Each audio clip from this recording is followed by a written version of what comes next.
વિદ્યાર્થી મિત્રો, ધોરણ 9 ના વિદ્યાર્થી મિત્રો આપણે યુનિટ 4 ભણી રહ્યા હતા.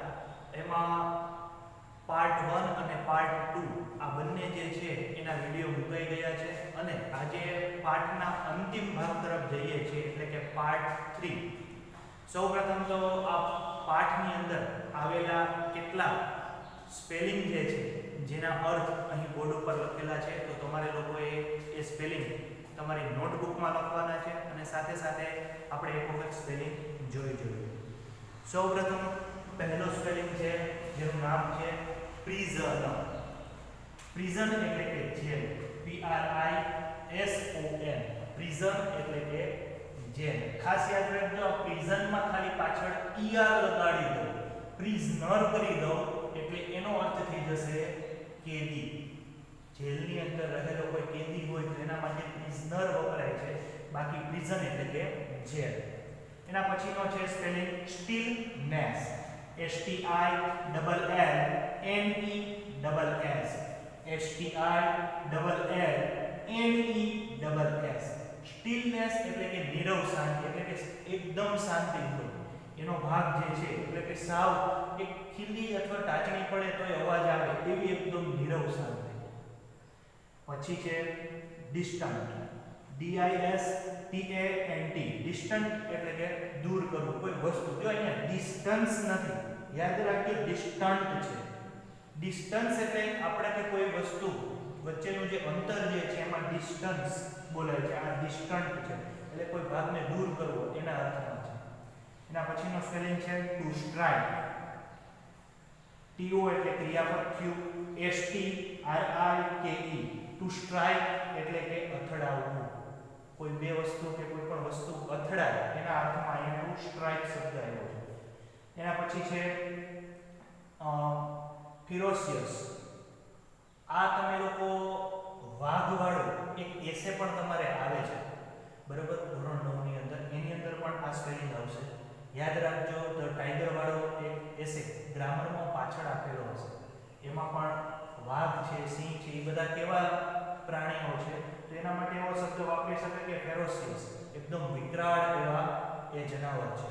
તો FEROCIOUS બહુ સહેલો સ્પેલિંગ છે, FEROCIOUS.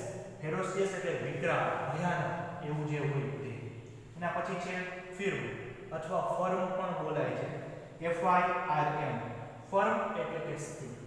હું ઘણા ઉચ્ચાર મારી રીતે ફેરફાર કરીને બોલું છું. શા માટે? તો એટલા માટે થઈને કે અહીંયા મેં ફિર્મ કીધું તો એટલા માટે કીધું કે એ બાને આપણને ફી એટલે FI એવું યાદ પોતાની.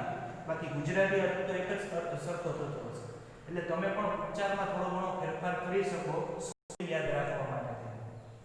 એના પછીનો સ્પેલિંગ છે સ્લાઇટલી, SLIGHTLY. સ્લાઇટલી એટલે કે થોડુંક જ. તમે લોકોએ ક્યાંક એવું સ્લાઇડ એવો પણ સ્પેલિંગ સાંભળ્યો છે, સ્લાઇડ નહીં, સ્લાઇટ. એક નાનો એવો ભાગ એના અર્થમાં છે. પછી બેન્ટ, BENT. બેન્ટ એટલે નમેલું છે અથવા તો વળેલું જે છે એના માટે બેન્ટ શબ્દ વપરાય છે.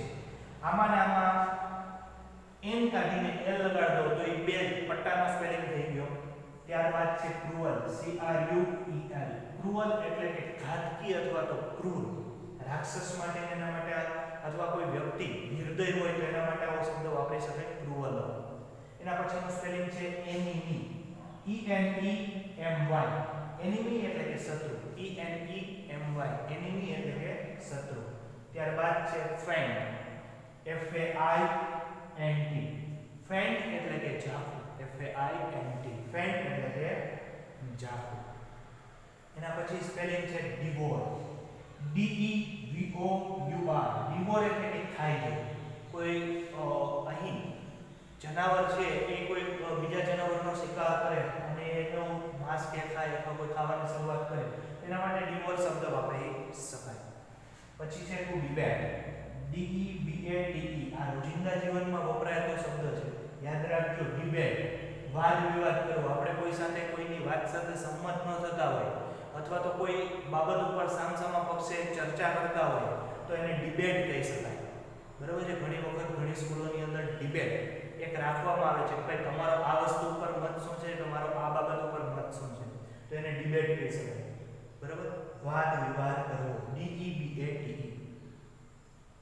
આ સ્પેલિંગ તમારે તમારી બુકની અંદર લખવાના રહેશે.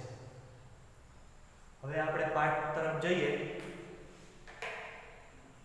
પેજ નંબર 37 37 નંબરના પેજ ઉપર સૌથી ઉપરથી આપણે પાઠ જોવાનો છે.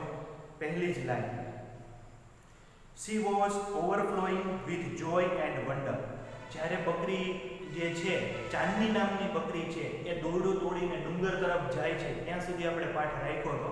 અને જેવી ડુંગર ઉપર પહોંચે છે અને સૂર્યના કિરણો ઉગે છે, ત્યાં પાઠ પૂર્ણ કર્યો હતો. હવે એનાથી આગળ જોઈએ તો એવું કહે છે, She was overflowing with joy and wonder. આનંદ અને ખુશીની અંદર એ આજુબાજુ બધી બાજુ દોડી રહી હતી. The green grass under her feet became a golden yellow. એના અંડર ફીટ, પગની નીચે આવતું ગ્રીન ગ્રાસ, લીલુંછમ ઘાસ છે, એ ગોલ્ડન યેલો, સોનેરી સૂરજ ઉગતો હોવાથી એ સૂર્યપ્રકાશની અંદર ગોલ્ડન યેલો, સોનેરી કલરના રંગનું લાગી રહ્યું હતું. The wind sang endless song of welcome. પવન છે એ જાણે કે અનંત સુધીનું અથવા તો ક્યાંય અંત જ ન હોય એ પ્રકારનું ગીત ગાઈ રહ્યું છે. ચાંદની અને એને આવકારી રહ્યું છે. ચાંદની felt as if she were meeting her mother after years of separation. ચાંદની જાણે એવું અનુભવી રહી હતી કે ઘણા વર્ષો પછી પોતાની વિખૂટી પડી ગયેલી માથી તે મળી રહી છે, એવું એને મનથી લાગી રહ્યું હતું. How different all this was from Abu Khan's prison house. અને અહીં તો કેટલું અલગ તફાવત છે. અબુ ખાનની પ્રિઝન એટલે કે નાની એવી જેલ જેવી એની કોટડી અથવા તેની જગ્યા, એના કરતાં આ આખો ભાગ જે છે, આ ટેકરીયાથી છે, એ કેવી અલગ દેખાઈ રહી છે. That day she jumped and played and ate all around. તે દિવસે તેણીએ કૂદકા માર્યા, પ્લેડ રમી અને એટ એટલે ખાધું, ઓલ અરાઉન્ડ પોતાની આસપાસ બધું જ જોયું, રમી અને ખૂબ ખાધું. She was on the top of the world. તેને એવું લાગી રહ્યું હતું કે દુનિયાની સૌથી ઊંચાઈ ઉપરના ભાગ ઉપર તે છે. It was happiest day in Chandni's life. આજે ચાંદનીના જીવનનો સૌથી ખુશીનો આ દિવસ હતો. The sun disappeared behind the hills. ધીમે ધીમે સૂર્ય છે એ નીચે તરફ આવી રહ્યો હતો. Soon the darkness covered the grass. Soon ત્યારબાદ darkness અંધારું જે છે એ ધીમે ધીમે ઘાસ ઉપર આવી રહ્યું હતું. એટલે કે સંધ્યા સમય સૂર્યાસ્ત થઈ રહ્યો હતો. The flowers and trees અને ધીમે ધીમે ફૂલો અને ટ્રી પણ અંધકાર તરફ જઈ રહ્યા હતા. The wind stopped blowing. પવન છે એ ધીમે ધીમે ફૂંકાતો બંધ થઈ રહ્યો. There was stillness all around. આજુબાજુ બધી જ જગ્યાએ stillness, જો અહીં હમણાં સ્પેલિંગ આવેલો હતો કે નીરવ શાંતિ, એકદમ સન્નાટો હતો. અંધારામાં ઘણી વખત તમને ખબર હશે એકદમ શાંતિ જેવું લાગે. An owl એટલે કે કુવડ, hooted from the hole. એક બખોલમાંથી એ બહાર નીકળે છે, ડોકું કાઢે છે. ચાંદની felt scared. Scared નો અર્થ થાય છે ડરી જવું. ચાંદની છે હવે એને બીક લાગે છે. The full moon rose in the distant sky. આખો ચંદ્ર જે છે એ આકાશમાં આવી ગયો હતો. In its a silver light, Chandni was two bright eyes, a sharp teeth, moving slowly towards her. In silver light, આવી સફેદ એવી ચાંદનીની અંદર એટલે કે ચંદ્રના પ્રકાશમાં two bright eyes, બે તેજસ્વી આંખો જે છે એ ચમકતી એવી તેને પોતાની તરફ આવતી હોય. ટાવર્ડ્સ એટલે ની તરફ, પોતાની તરફ આગળ વધતી હોય એવું દેખાતું હતું. The devil was not in a hurry. Devil રાક્ષસને કોઈ જાતની ઉતાવળ ન હતી. He knew that a goat was also his food. અને તે જાણતો હતો કે આ ગોટ, આ બકરી જે છે એ પોતાનો ખોરાક છે. શા માટે? તો અંધારું થઈ ગયું હતું એટલે હવે તો બકરીને દેખાતું નહોતું જાજુ. તેમજ બકરી હવે બીજું કરી પણ શું શકે એટલા માટે. હવે આ ડેવિલ એટલે કોણ છે એ હવે આવશે. શું કહે છે? ધ વુલ્ફ, ડેવિલ એટલે કે અહીં આ ટેકરી ઉપર રહેતું વુલ્ફ, વુલ્ફ એટલે કે વરુ, and goat struck their heads each other, struck their head, પોતપોતાના બંનેના માથા છે એ એકબીજા સામસામે આવી અને ભટકાડવાની કોશિશ કરે છે. He was big and ferocious whereas she was small but not big. તેની સામે એક વિકરાળ એવું આ વરુ ઊભું હતું અને એની સામે પોતે એક નાની એવી પરંતુ મોટો વીક, પરંતુ એ ડરપોક એવી અથવા તો વીક એટલે નબળી, દુબળી એવી કે એવી કોઈ બકરી ન હતી, એમ પોતે પણ એક પ્રકારની હિંમતવાળી હતી. ચાંદની stood firm on her legs and slightly bent her strong horns aimed at a devil. ચાંદની મક્કમપણે પોતાના પગ ઉપર ઊભી રહી અને સ્લાઇટલી બેન્ટ થોડીક આગળ તરફ ઝૂકી, and strong horn and a devil, અને પોતાના જે અણીવાળા આગળના ભાગમાં જે શિંગડા હતા એ ડેવિલ તરફ ફેર્યા એટલે કે રાક્ષસ તરફ ફેર્યા. ઉપર ચિત્રમાં તમને એ દેખાતું જ હશે, બરાબર છે, બંને સામસામા ઊભા છે. She looked like a brave soldier ready to fight a cruel enemy.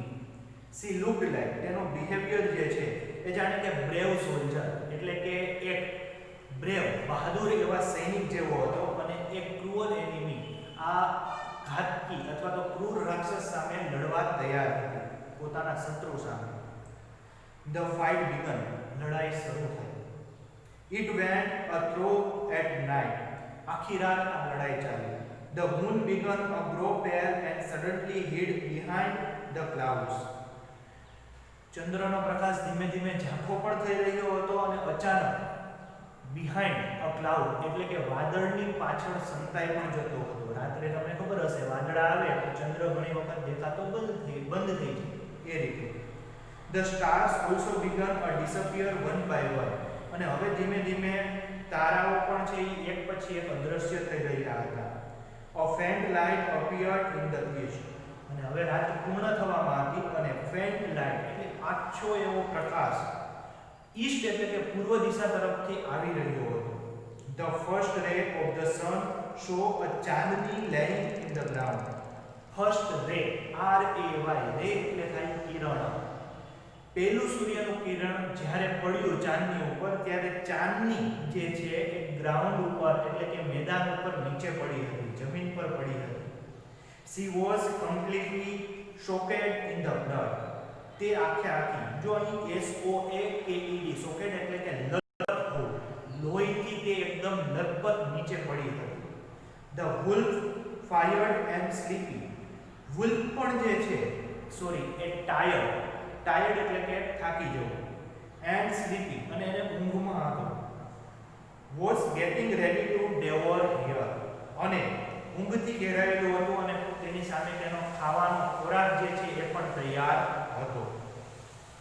A flock birds sitting on tree was debating the result of the fight.